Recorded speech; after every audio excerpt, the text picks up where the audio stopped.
jumping off the cliff and building the parachute on the way down is what I kind of tend to do. I know, and I think most entrepreneurs are the same. They're risk takers and pushing the boundaries and, all of that. And then you end up with your dream here.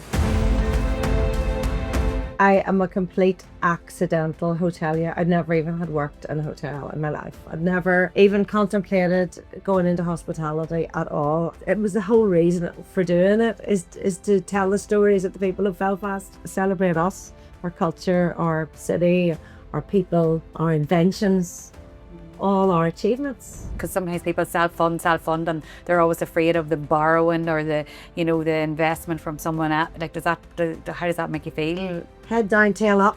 Yeah. Go for it. But what has been really good, I've collaborated. So I've worked with people like Melanie Harrison, who did some of my wallpapers and soft furnishings from the very start. Carrie Neely, who I don't know if you've seen the gorgeous wallpaper on the ceilings for the mermaids and the cherubs and some of the suites. I think working on your own is just not a good recipe for growth at all. I am guilty of working in the business too much and not working on the business enough sometimes. And also too many ideas. Too many ideas and too little time really is my mantra at the minute.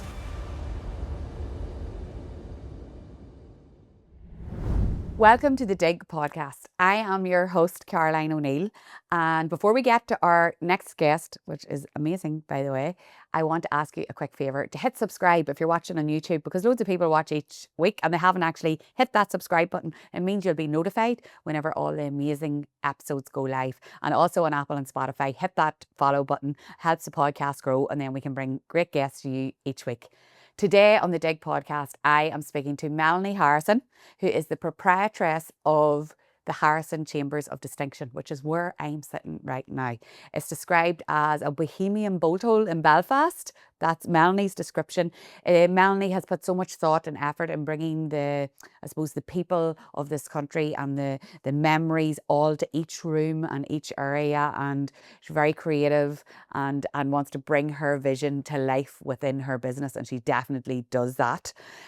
She talks about securing investment and so much more. And she's right beside me. And I'm going to bring her right to you now. Welcome to the Dig podcast, Melanie. Oh, you're so welcome. It's great to have you here, Caroline. I know, and we have been spoiled here for the last few days and we're staying for another few as well. So thank you for having us. It's not a bad place to hang out. No, it's not. And for the Dig podcast listener, I actually just turned into a gibbering wreck there. I met Michael Smiley at breakfast, and sure, I'm obsessed with Bad Sisters, and I just turned into, like, I don't even know what I said to the man. But basically, this is a place where people come. It's different, it's unique, and it's got a real feeling of, there's a history here that really doesn't exist in many other places. So tell us, what is Harrison Chambers of Distinction? Well, it's something quite unique in Belfast. It's a collection of rooms and chambers which are themed after people with links to Northern Ireland. So you're thinking about people like C.S. Lewis, who was from Belfast, Jonathan Swift, who lived here in 1690 and got the inspiration from his book Gulliver's Travels from here, Ruby Murray and Audley Patterson, the famous singers, even inventors such as Dunlop, Lillian Bland, the first woman to build and fly her own plane. 30 different people, and every room really is like it's like, I like to think of them as little theatre sets. So if somebody was in the room, if I'm trying to portray their personality or their kind of tastes and the story, I just sort of curate the room to reflect their personalities. So it's somewhere that people can come to stay. They've never been to Belfast before. They can learn a little bit about our city and how it's influenced not only Ireland, but all around the world. These people have done amazing things, and people know about them internationally as well as here. And you really have created that. We're in the Oscar Wilde suite at the moment, and I'm learning things about people that I didn't, and I'm ashamed to say I didn't even know that C.S. Lewis went to Campbell College. Like, that's terrible that I didn't know that, but I know it now. And that's the thing about here. There's so much history, and you really capture that the minute you walk in the door. So I suppose I'm thinking about people who are listening, business owners who are maybe not embracing that storytelling side. How important do you think that is to give people that experience and feeling in when they walk into your business? Well, I think Ireland is a nation of storytellers. And who doesn't love a story? Young and old, we all love a story. And I think really the whole sort of essence of storytelling, whoever is using it for business or whatever, it has to be authentic and it has to be from the heart, because I think people can sniff out whether you're authentic or not. So I am genuinely interested in these people. I'm a bit of a history nerd and I love bringing these people back to light, people who I admire, I think have done incredible things. So many people would say, no, I've never heard of, say, the likes of Hercules Mulligan. We've got a room after him. And then you start to sort of unfold the story and say, well, have you seen Hamilton, the musical? Well, yes, loads of people have heard of it at least. And they say, well, Hercules Mulligan was one of the characters in there. He was from Coleraine. He was a tailor and a spy. He actually, through his spying, saved Washington's life at least twice from being assassinated, and so on and so on. And then all of a sudden, people do realize that they know more than they think. So there's always, even if somebody seems a wee bit more obscure, people then realize, yes, I do know a bit about history, and it piques their interest. And a lot of it is still is relevant, to today. It's Hans Sloane, the inventor of the Cadbury's chocolate. Well, everybody knows Sloane Square in London, which is called after him, and he's from here. So, it's kind of fun to see people have that wee flash of realization. I go, oh yeah, yeah, yeah, yeah. And then quite often people will have links to people. For example, we have a room after Angela Lansbury, because her mother, Moyna McGill, just lived right here on Eglantine Avenue and went on to be a famous film star. And recently I have had, well, two different stories to do with that room. I had a couple of ladies from LA and they could not believe they were in Angela Lansbury room because their cousins were staying with the Lansburys at the time. I have a whole book and memoir of the Lansbury family, and they were able to Zoom and show them. They were quite excited to see that they were mentioned in the book.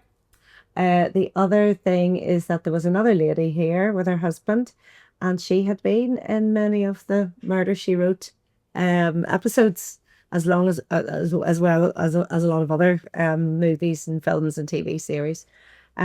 So it's really fun that they get to experience and that, and they get a wee thrill there. It's some unexpected little surprise that they've got, as they visit.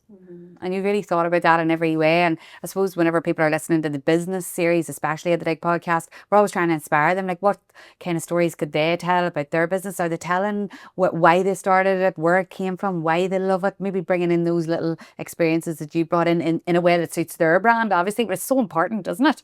Yeah, I think people take business maybe a bit too seriously. Why not have more, fun and playfulness? And don't be afraid to go off go off on a wee bit of a tangent, and think about what your customers might like and might enjoy. Because sometimes I do funny little things and people go, you can't do that. I mean, that's a bit shocking, or that's too off the wall. And I say, well, we'll try it. And actually, people end up really enjoying it because, well, I always think no matter how serious people are, everybody loves a wee bit of playfulness and mischievous. And, even if you think somebody's like really straight or square, we always end up making them have a bit of a wee crack, whenever they're here. And We do. we get a wee smile or a wee laughter out of them. You do. Who doesn't want that in life? No, it's true. And I think you're right. Like, I think it's that disruptive thing people talk about at the minute, and it's really important to stand out online, especially, and when your customers face to face with you, that you're doing those things that are different and stepping outside the box. People expect more these days, don't they? And they want that kind of feeling. So I suppose just encouraging people who are listening, what could they do in their business to disrupt the normal order of things? That's definitely what you do. You're a disruptor, Melanie. I don't follow the rules. You don't. That's for sure. That's why you stand out though. And that's why it's different. And that's why this place is so busy and people will only stay here. Like Michael this morning when we met at breakfast will only stay here. And that's the reason. But tell us about how you got this. Like, tell people where this the Harrison Chambers of Distinction is located and how you ended up getting this building, because that's disruptive, what you told me this morning that you did. Tell us. I am a complete accidental hotelier. I never even had worked in a hotel in my life. I'd never even contemplated going into hospitality at all. I was a food scientist and I've lived all around the world. And the last place I lived was France. And I moved home as a single mom, had a toddler and a baby, and was living around the corner from here. I'd rented the house. The house got sold. That was a natural order of the thing. The guy was selling the house. And I was thinking, where could I live? And I always walked past and admired these. This is, to me, the most gorgeous row of houses in Belfast. But it was all a bit overgrown. It was all offices and it didn't look the best. But lots of people walked past and they never looked up at these stunning facades.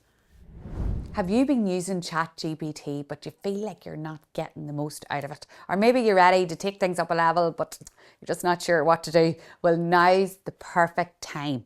Kieran, the founder of Profile Tree, has been on the Dig podcast before, educating us all about ChatGPT. He and his team have been training and supporting businesses across Ireland and the UK for years.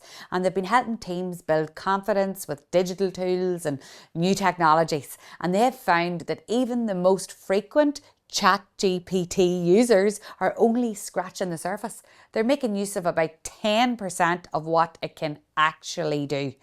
Profile Tree specialises in closing that gap and showing businesses how to get much more value from AI and making these tools work in simple, practical ways. That's what we need. So the great news is, if you bear with me, is Profile Tree have put together a completely free ChatGPT course, and it uncovers hidden features and advanced techniques that most people never figure out. I know I haven't. So whether you're brand new or you use chat every day, you'll pick up tips that they're genuinely going to surprise you. And what's great about it is they keep it updated every week. I think this is what makes it brilliant. Most courses are out of date the moment they launch, but when chat changes, Profile Tree updates the course to match, so you know you're getting up-to-date training. There's no boring 2-hour lectures, just quick 5 to 10 minute videos showing you exactly what to do and practical stuff that you can use straight away, not theory. You'll forget that by tomorrow. We need practical advice. And the free ChatGPT course is only the beginning, because the Profile Tree Academy also offers training on using AI and AI tools for digital strategy, video, social media, and so much more. And it's all focused on showing us how to make AI work in practical ways for our own businesses, and more importantly, like how to implement it, because that's what we don't know how to do. So if you head to profiletree.com, the link is going to be in the show notes, and click on the Academy tab to grab your free course, because you know what? While your competitors are still typing, write me a sales email, you'll be discovering tips and strategies they haven't even imagined yet. So whenever I saw an auction of number 47, it was actually my dad and I sort of looked at it. Well, it's commercial property, but I wonder, could we get it? And then I could flat above the offices and the offices could pay the mortgage, and this was the plan. So anyway, the auction was coming up, and lots of people were saying, well, you just may forget about it. This is on the Millen Road. That's going to go for big money. You don't have, a lot there. It's going to be in high demand. And also it's a historic building. Will they even let you, change on around it, from commercial to domestic again, all the rest. So there was a lot of naysayers. And the other thing was, Dad and I and our family were all going on holiday. We're going off to Turkey. And they said, you're not even going to be here for the auction. So I couldn't let it go. And I was walking past one day and I was really cheeky and I pressed the bell and I just ran up the stairs to have a look around. And somebody came out and said, you're not supposed to be in here.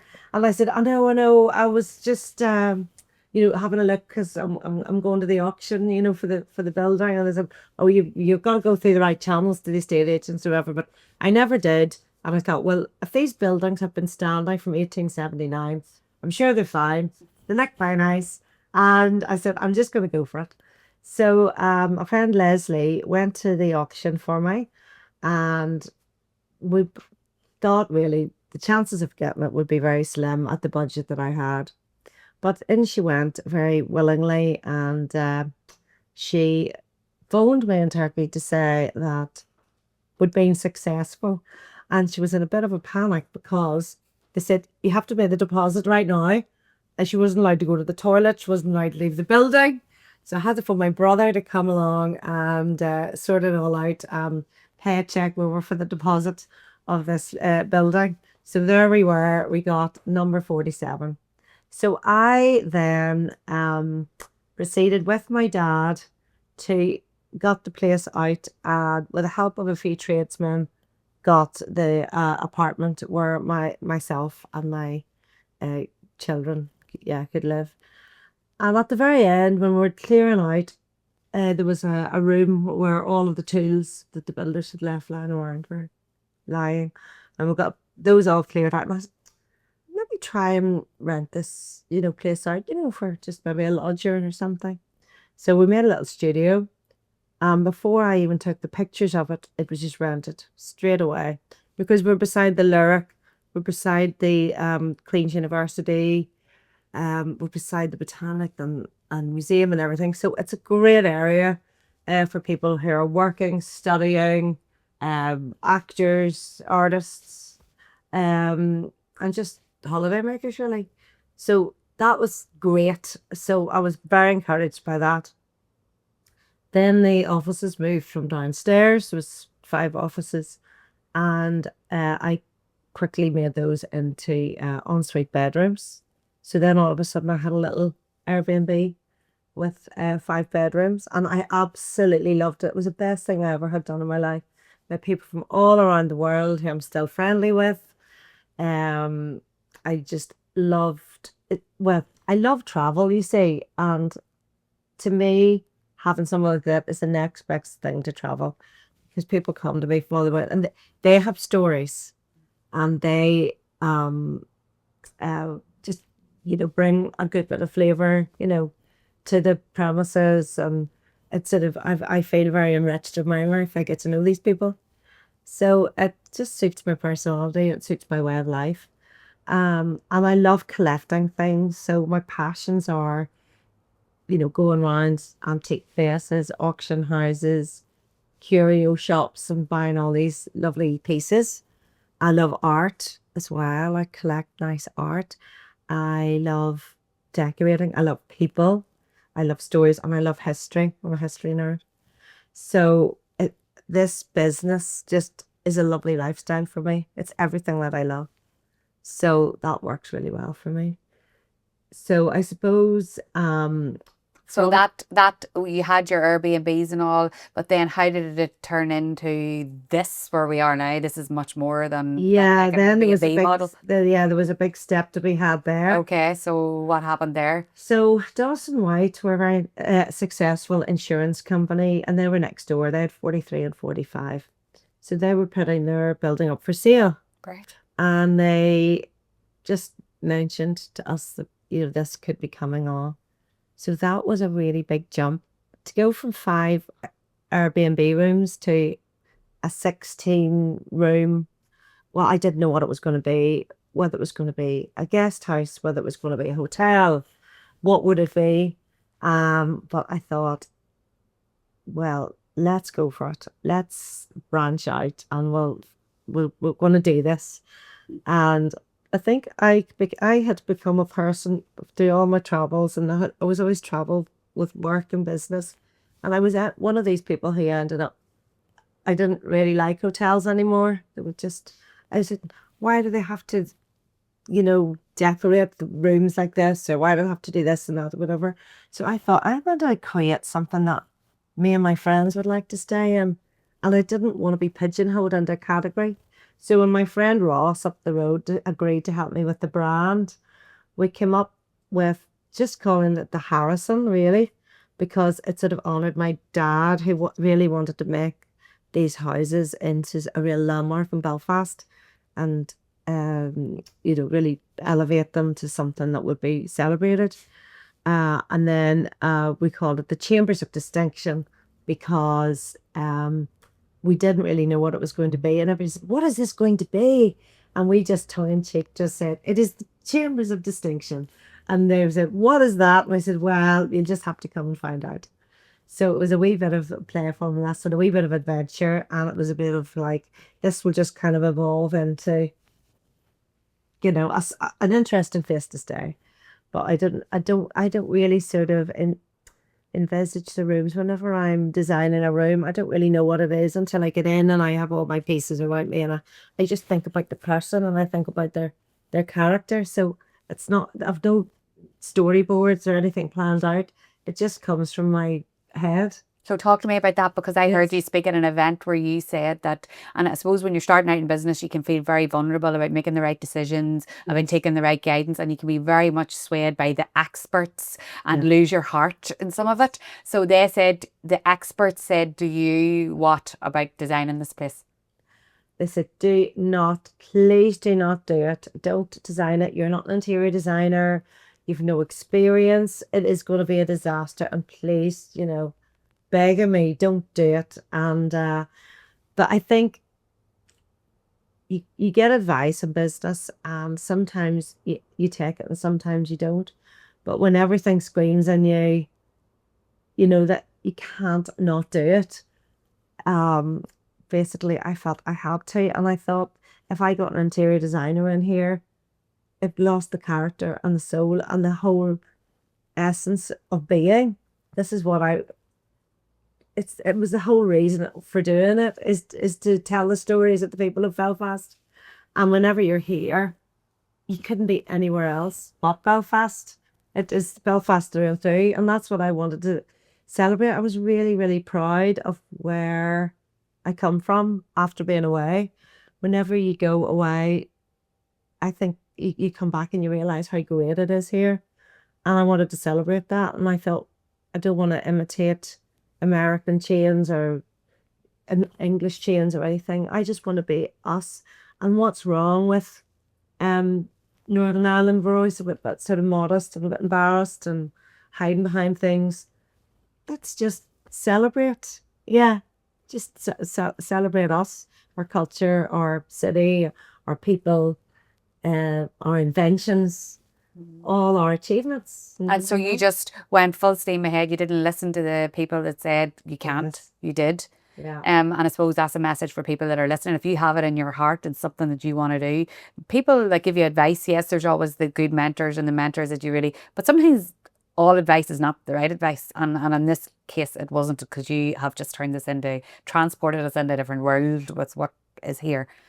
So it's grown so much now. It's definitely a destination spot for people. And like when you walk in and then you walk in through the wardrobe, like the Lion Witch in the wardrobe and all the fur coats, if you come, you'll see what I mean. You have thought of so much to make us feel things in every place. And that can really only come from a founder, I think, and their passion. So what through it all, like through all of this, and we're going to talk about the funding piece in a minute, but what's been the hardest part, Manly? Like you do have a family, you've boys or kids, or I'm not, is it two boys, did you? Yes, of two Two boys. boys, and home life and work life. What's the hardest part of running all of this? Because you're very immersed in it, like you're here all the time. What do you think the hardest part is? Yeah, that work-life balance. I work really, 7 days a week. I'm here morning and at night.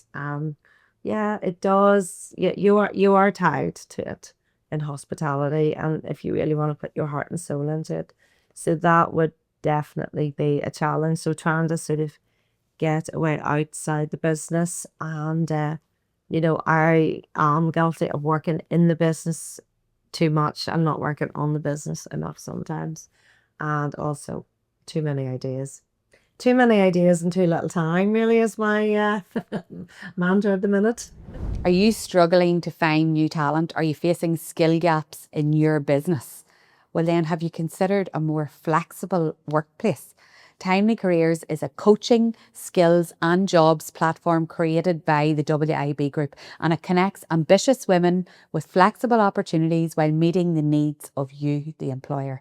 With over 2,000 active candidates, 70% degree qualified, Timely Careers opens a pool of proven talent. Solicitors, bookkeepers, scientists, copywriters, tech experts, company directors.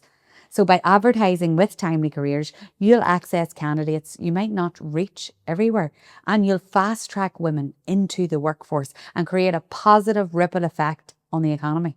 So to find out more, visit timelycareers.com. We've linked it in the show notes, and you can also place a free advert for your business by emailing info@timelycareers.com and place that advert before the end of December 2025. How do you tame that creative mind? Because I'm not now creative like you and with art and history and all, but I do have a mind that's very busy and always thinking of the next thing that I can do. I find it hard to tame, and I know there'll be people listening. How do you control yourself and say, no, you know what, I have enough going on here.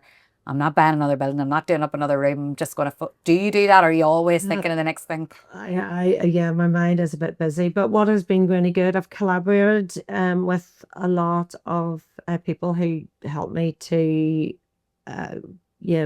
so I've worked with people like Grania Maher, who did some of my wallpapers and soft furnishings from the very start.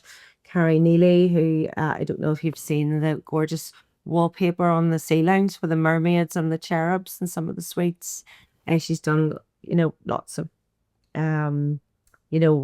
quite interesting objects of art. Oh, yeah, blinds and all sorts of different things. Other people who've helped me with soft furnishing, my sister, Sasha, who does the toasted wood. She did all the reception area there with her toasted wood. So quite a lot of like female entrepreneurs, friends helped me make things as well. My friends Lucy and Gillian did the table with all the Scrabble letters in with all the Belfast sayings. Gillian's an amazing sculptor around the corner. She made me those octopuses that you'll see, the big sculpture. I've seen them. Yeah, I've seen them downstairs. So I suppose I have very talented, creative people around me. So they help me to sort of articulate what I'm trying to do. Oh yeah, I'm even going to do one of my next projects is going to be a poetry apothecary, because James Murray from Belfast, he invented local magnesia, and I thought I'd start having little jars, but we'd have remedies of the heart. So my friend Jenny Brown has selected some Irish poetry from local poets, old and new, and we all have little poets in jars that people can take away with them. So they help me bring these ideas to fruition. I couldn't do it on my own. Milk of magnesia, like that's the thing your mummy and daddy always tell you whenever, you might be, struggling to go to the toilet or whatever. They'll be like, good big bit of milk of magnesia. So that was, again, I didn't know that was founded, or someone from here found it. What do you call the man? James Murray. Right. And he was just down where Instas. That's a sick famous. Basically, he helped the Donegal family. They had a very... with a VIP, a dignitary visiting Belfast, and they have a very severe indigestion. James Murray helped him with the indigestion, and then made sure that he did very well for himself, and everybody knew about the milk of magnesia. Worldwide. Well, there you are. I never knew until today. There's a book in you. Are you going to write a book someday? Because you never have time. Hardly time to read a book. Never mind write one. So definitely collaboration, and I think everybody knows now we can really only grow when we work together in any kind of way. I think working on your own is just not a good recipe for growth at all. So doing that is definitely the way, and you've got great people around you. So what about that funding piece? Because at the Women in Business conference conference, there was so many women in the room that were at that stage where they needed to secure funding. Yeah. I was fascinated by it because it's not a thing that I would ever know how to do, where to go, who to speak to. But you did secure funding recently, isn't that right? Yes, I got some funding from WhiteRock, and What is WhiteRock? so it's a company that will help you to, well, yeah, they'll lend you money basically, and But it's not a bank. yeah, so that it was through the British business banking, Okay. and they helped me get some funding through the British business banking.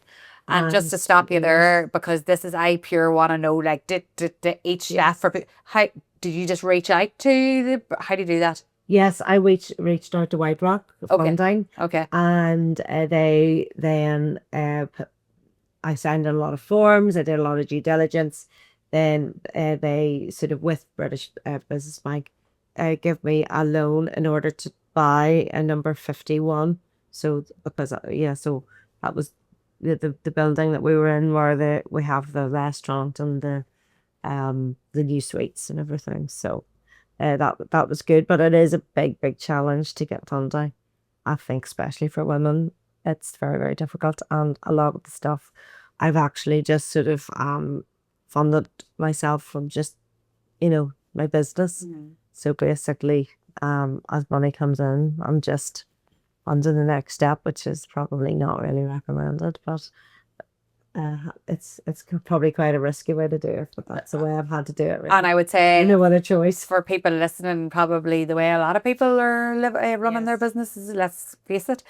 So that funding piece, did you get any help in prepping for that? Going to get that, like, did you have to prepare like a proposal and all of that? Did you get any help or any assistance from any outside people? Or WhiteRock are good if they just help bring you step by step. Okay. They have people there, and they have a team, and Okay. they will walk you through it step by step, really. So, and I think everybody would be different with that, what the steps would be and what the information they would need. And does it ever scare you that you've went that next step now with getting that out? Because sometimes people self-fund, and they're always afraid of the borrowing or the investment from someone else. Like, how does that make you feel?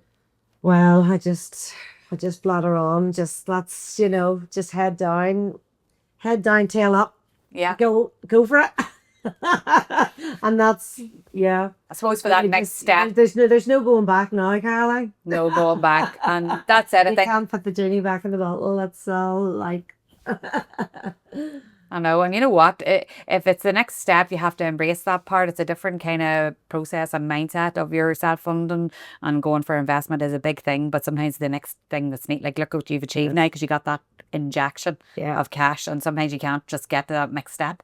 Yeah. It's essential. Any investors listening? If you want to invest. There you go. That's the way to do it. Pitch it out to the Dig podcast. But you know what? You never know who's listening. And what a place to come and get that feeling of, is this where you would like to put your money? Remember who's helped you do that if you get that investor. But you know what? I always say to you, Melanie, you never know who's listening. And that's why I always say about social media. You put a video out or a post out, 10 people see it. Imagine one of those 10, like people say, oh, I only have so many views. Imagine one person just sees that magic. It's quality over quantity, isn't it? So right. And that's definitely what you have, because how many rooms are there in total here? I've now 30 rooms. Okay. So starting from that little one. So a wee grain of an idea. Yeah, I've had many bad ideas in my life. As I said, one day when my harebrained ideas will work. Well, here you are. So it seems to be so far. Let's just hope. What's the, and I didn't tell you I was going to ask you this, but I'm sure you've loads to say on this, but what's the best piece of advice that you've ever been given? Is there anything that anyone said to you, maybe it's your dad or someone along the way, that you would take on board, or are you just you don't take advice from anyone? No, I suppose my dad would give me good advice, and I suppose he would be very much of just what's the point in worrying? Just really just keep going. There's no point in stressing or worrying. You just do what you can do, really. And I suppose that's just his philosophy, and he would have really sort of inspired me a lot, and that's why his name's over the door, actually, because I was worried about taking on 16 rooms. I said, I don't know if I can sell 16 rooms. He said, well, you sell 8, you'll still be okay.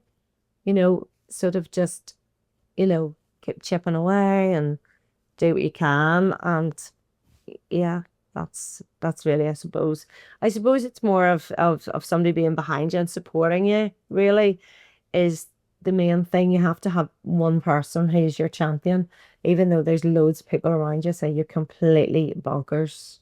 And it was really hard for me to articulate what I was doing.